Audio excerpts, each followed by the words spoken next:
Hello मेरी YouTube family. हर हर गंगे। 144 साल बाद आए इस कुंभ में स्नान करना हर किसी को इतना जरूरी क्यों है? आइए हम जानते हैं।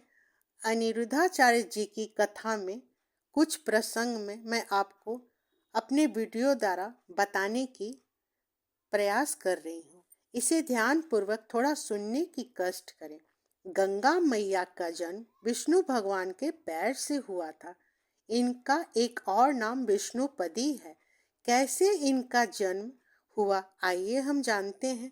जब राजा बलि के घर बामन भगवान बावन का रूप धरकर नारायण बनकर आए, जब नारायण बावन का रूप धरकर आए और उन्होंने राजा बलि से 3 पग भूमि मांगी, तब राजा बलि बोले, सिर्फ 3 पग?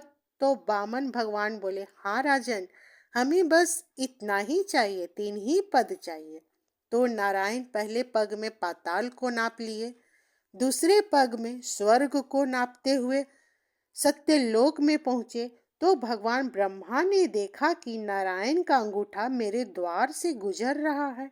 तो उन्होंने यानी ब्रह्मा जी ने अपने कमंडल से जल निकालकर बामन भगवान के अंगूठे को धो दिया और वही चरणामृत अपने कमंडल में भर लिए।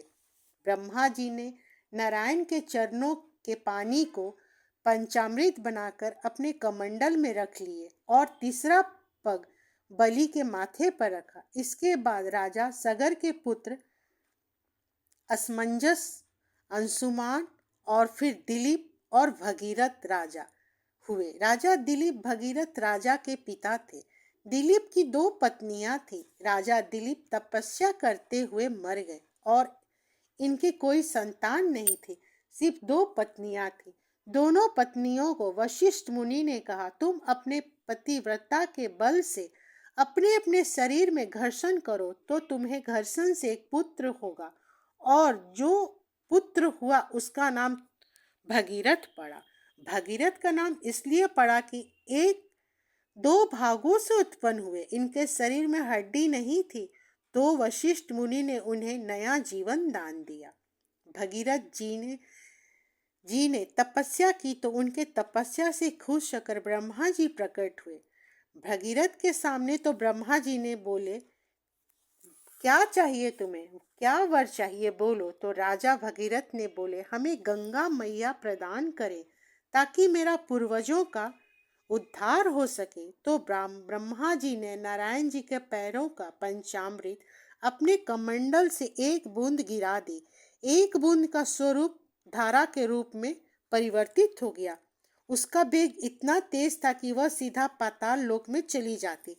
तब ब्रह्मा जी ने शिव जी को प्रकट किया और तब शिव जी बोले, ये तो पंचामृत है, इसे तो माथे पर लगाना चाहिए।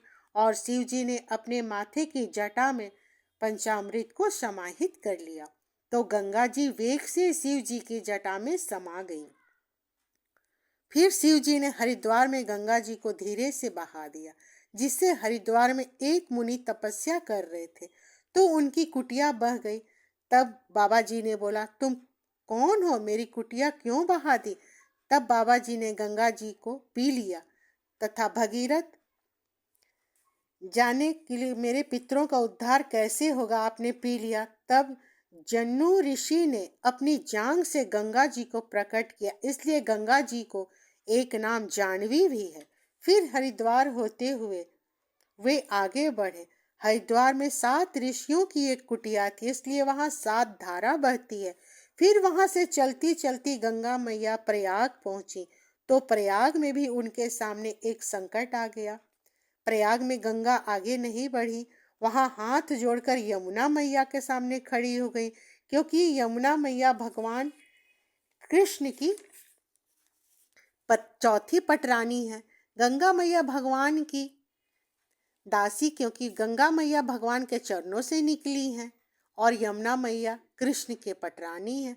गंगा मैया हाथ जोड़कर यमुना मैया के सामने खड़ी होकर बोलने लगी, मैया आप बोलिए, मैं कहाँ जाऊं, मैं तो यमुना मैया बोली, आ मेरी गला लग जा बहन। यमुना मैया बोली, आज से यहाँ से तुम यात्रा प्रारंभ करोगी, मैं यहीं पर रह जाऊंगी। यानी यमुना मैया प्रयाग में ठहर गई और गंगा मैया प्रयागराज से आगे बढ़ गई।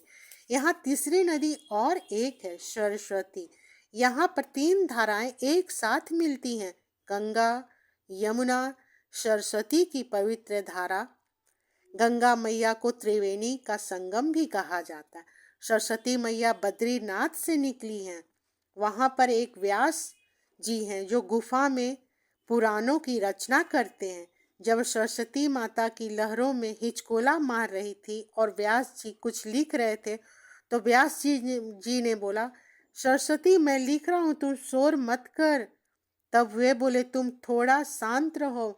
तो व्यास जी ने बोला, मैं तुम्हें शोर करने से मना कर रहा हूँ, फिर भी तुम शोर किए जा रही हो, मेरे लिखने में बाधा हो रही है। तब व्यास जी ने गुस्से में श्राप दे दिया कि तुम जमीन के अंदर जाओ। तो व्यास जी के कारण सरस्वती मैया नीचे चली गई। वहाँ छोटी सी धारा बहती हैं और आगे चलते हुए वो भी प्रयागराज में मिलती हैं। यही संगम कहलाता है। इसी तीनों पवित्र नदियों के कारण सभी लोग गंगा स्नान करने के लिए, कुंभ स्नान करने के लिए जा रहे हैं। प्रयाग, प्र से होता है पृथ्वी के नीचे, या से होता है यमुना, ग से होता है गंगा। इसलिए एक बार प्रेम से बोलिए, गंगा मैया की जय, त्रिवेणी संगम की जय। आपको मेरा वीडियो पसंद आए तो कमेंट बॉक्स में हर हर गंगे अवश्य लिखिए। धन्यवाद।